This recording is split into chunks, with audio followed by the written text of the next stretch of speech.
दोस्तों, आज की कहानी छोटी है पर इससे मिलने वाली सीख हमारे सोचने का तरीका और ज़िंदगी जीने का तरीका दोनों ही बदलने का दम रखती है। तो चलिए शुरू करते हैं। यह कहानी उत्तर प्रदेश के कानपुर ज़िले में पड़ने वाले एक छोटे से गांव के एक परिवार की है। उस गांव में दो भाइयों का एक परिवार रहता था। दोनों भाइयों के नाम राम और लखन थे। दोनों ही भाई शादीशुदा थे।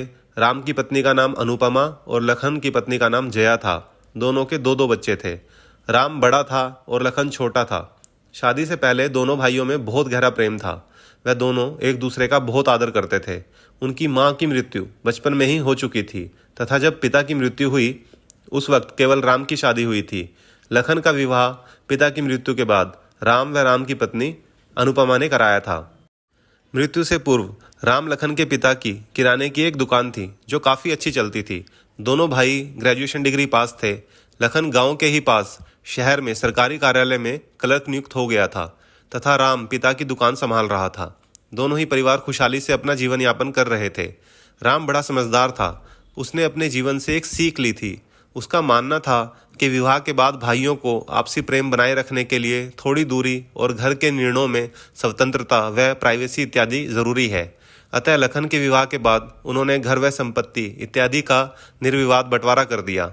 दोनों के घर बगल बगल में थे। दोनों को रसोई घर अलग अलग था। बात वर्ष 2020 की है। पूरे विश्व में कोविड-19 नाम के वायरस ने हाहाकार मचा दिया। राम को दुकान खोलने की इजाज़त भी न थी। बाजार से सामान गांव तक नहीं पहुंच रहा था और उससे भी बड़ी बात कि गांव में दुकान होने के कारण उसमें ज़्यादा कुछ खाद्य सामान वैसे भी नहीं रहता था। ऊपर से कोविड के कारण मार्च माह के अंत में लॉकडाउन लगा दिया गया। लॉकडाउन 25 मार्च से लगा व राम की दुकान का राशन 28 तारीख को आता था। 25 तारीख तक राम की दुकान में बहुत कम राशन था। इन सब बातों से लखन व उसकी पत्नी अनजान थे।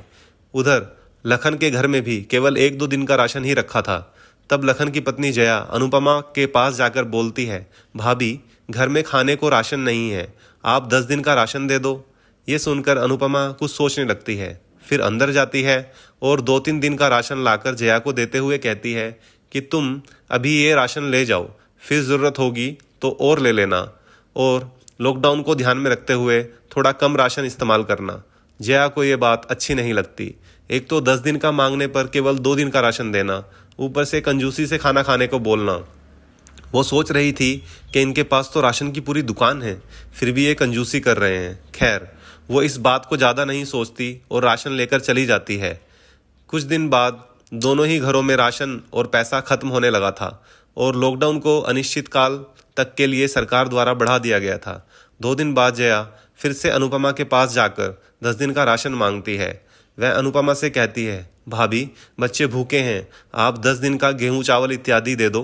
अनुपमा फिर कुछ सोचती है और थोड़ा चिंतित होते हुए अंदर चली जाती है। फिर अंदर से आती है और 1 दिन भर का राशन देकर बोलती है, आज के लिए काफ़ी होगा, अभी इस्तेमाल करो और हो सके तो कम इस्तेमाल करना। इस बार जया को बहुत गुस्सा आता है पर वह कुछ कहे बिना ही गुस्से में राशन लेकर चली जाती है। वह घर आकर सारी बात लखन को बताती है। तब लखन भी मन में सोचता है, भाभी को ऐसा नहीं करना चाहिए था। उन दोनों को लगता है कि क्योंकि किसी को नहीं पता लॉकडाउन कितने दिन चलेगा, इसलिए भाभी और भाई राशन छुपाकर बैठे हैं और बस अपने बच्चों की सोच रहे हैं। वो दोनों सोचते हैं कि भाई और भाभी ने हमारे बच्चों को और हमें पराया समझ लिया है। ये सोचते सोचते शाम हो जाती है। तभी शाम को लखन के घर पर जोर से दस्तक होती है और आवाज़ आती है, लखन, दरवाज़ा खोल, लखन, दरवाज़ा खोल। लखन और जया भागते भागते दरवाजे पर आते हैं और दरवाज़ा खोलकर देखते हैं तो भैया राम पसीने से तरबतर हुए, घबराए हुए। जैसे ही दरवाज़ा खुलता है, राम घबरा कर बोलता है, गोलू बेहोश हो गया लखन, गोलू बेहोश हो गया, तू जल्दी चल, उसे अस्पताल ले जाना पड़ेगा, अभी के अभी। लखन और जया भागते हुए राम के साथ उसके घर की तरफ दौड़ते हैं। जैसे ही घर पहुंचते हैं तो देखते हैं राम का बड़ा बेटा गोलू बेसुध चारपाई पर पड़ा था। उसकी नब्ज बहुत धीमे चल रही थी। उसे बहुत ही तेज बुखार भी था और अनुपमा उसके पास बैठकर रोए जा रही थी। लखन भागकर वापस आता है और संदूक में जो भी रुपए रखे थे निकाल कर वापस राम के पास जाता है। दोनों गोलू को उठाकर लखन की कार की तरफ भागते हैं। इसी बीच जया की नज़र लखन की जेब में रखे पैसों पर चली जाती है और वो सोचने लगती है, इन्होंने हमारे बच्चों के लिए होते हुए भी खाना नहीं दिया और अब हमारे पास जो थोड़ा बहुत पैसा रखा है वो भी इनके बच्चों पर खर्च हो जाएगा। पर उस वक्त वो कुछ बोल नहीं पाती। राम, लखन, अनुपमा, गोलू शहर की तरफ निकल पड़ते हैं। कोविड की वजह से गांव के अस्पताल में डॉक्टर नहीं आ पा रहे थे, इसलिए वो शहर की तरफ रवाना हुए। जया तीनों बच्चों के साथ घर पर अकेली थी। जया रात के खाने का सोचने लगती है। वो लखन को फ़ोन कर पूछती है तो लखन बताता है कि कोविड की वजह से पास के शहर में बेड नहीं मिला, तो वो बड़े शहर जा रहे हैं। पीछे से अनुपमा के रोने की लगातार आवाज़ फ़ोन पर जया को सुन रही थी। लखन बताता है कि वो लोग रात में घर नहीं आ पाएंगे। इतना कहकर वो फ़ोन काट देता है। जया के घर 4 लोगों का रात भर का राशन था ही, तो वो रात का खाना बनाकर तैयार करती है। जब वो लोग खाना खाने बैठते हैं तो वो देखती है राम की बेटी गौरी एक बड़े आदमी जितना खाना खा जाती है। जया सोचती है हमारे बच्चे तो सोच सोच कर खा रहे हैं और गौरी रोज़ खाना खा रही है, फिर भी भूखों की तरह खाना चट कर गई। खैर, वो सोचती है कल सुबह तो आराम से राम भैया के यहाँ से राशन मिल ही जाएगा। पर वो लगातार ये सोच रही थी कि पता नहीं इलाज में कितना खर्चा आएगा, कहीं इन लालची लोगों के लिए सारा पैसा लखन ना उड़ा दे। वो ये भी सोच रही थी कि हो सकता है इन्होंने मेरे बच्चों को भूखा रखा, इसलिए भगवान ने इनके बच्चों के साथ ऐसा किया होगा। ऐसा सोचते सोचते वो सो जाती है। सुबह उठकर वो रोज़मर्रा का काम, सफाई इत्यादि करती है। इतने में उसे लखन की कार की आवाज़ आती है। वो दरवाजे की तरफ जाकर दरवाज़ा खोलती है।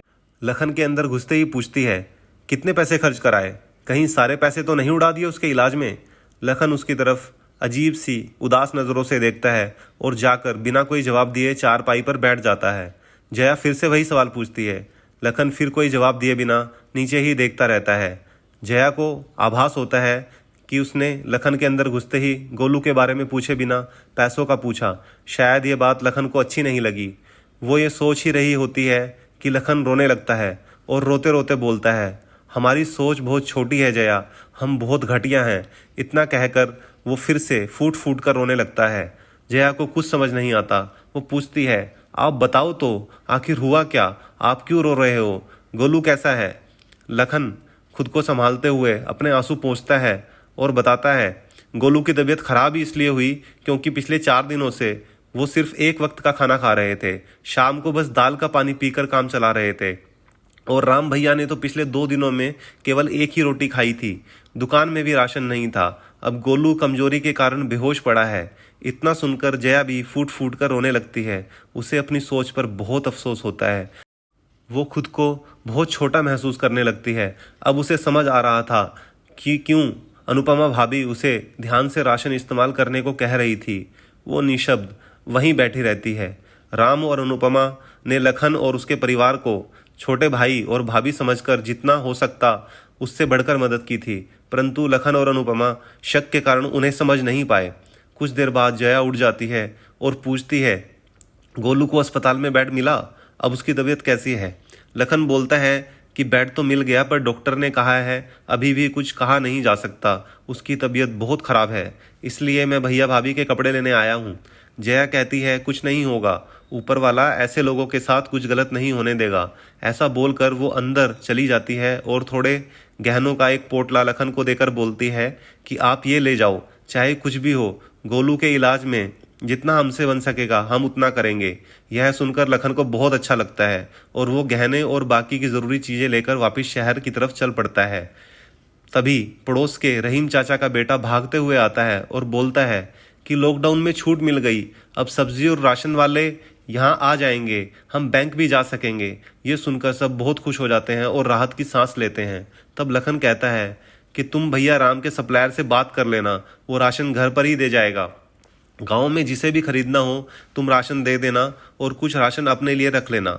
वो जया के गहने उसे वापस देते हुए कहता है कि ये भी रख लो, मैं अब बैंक से पैसा निकाल लूँगा, इनकी ज़रूरत नहीं पड़ेगी। 5 दिन बाद लखन की कार की आवाज़ सुनकर जया भागती हुई बाहर की तरफ जाती है। उसे पहले से ही फ़ोन पर पता चल गया था कि वो लोग आने वाले हैं। तब से वो दरवाजे पर कान लगाए हुए थी।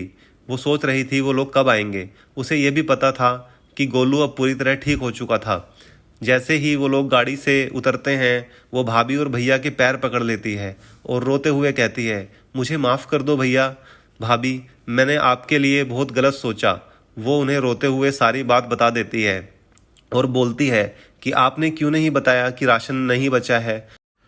अनुपमा उसे उठाकर गले से लगाकर बोलती है हट पगली, ऐसे क्या बच्चों की तरह रो रही है, तेरे भैया नहीं चाहते थे कि तुम परेशान हो, इसलिए नहीं बताया, और तेरी जगह कोई भी होता तो शायद ऐसे ही सोचता। जया बोलती है कि पर आपने हमें खाना देकर अपने बच्चों को कम खाना दिया। तो अनुपमा बोलती है, देख तेरे बच्चे छोटे हैं, उनसे भूख कहाँ बर्दाश्त होती। जया अभी भी अनुपमा से लिपटी हुई थी। लखन भी राम और अनुपमा से माफ़ी मांगता है।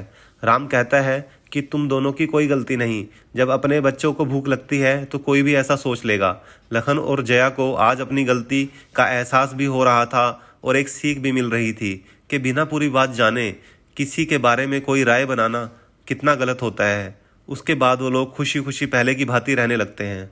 तो दोस्तों, आपको ये कहानी कैसी लगी कृपया करके कमेंट में ज़रूर बताएं, और अगर आप ऐसी कहानियाँ आगे भी सुनना चाहते हैं तो इस कहानी को प्लीज़ प्लीज़ प्लीज़ लाइक करें, सब्सक्राइब करें। धन्यवाद।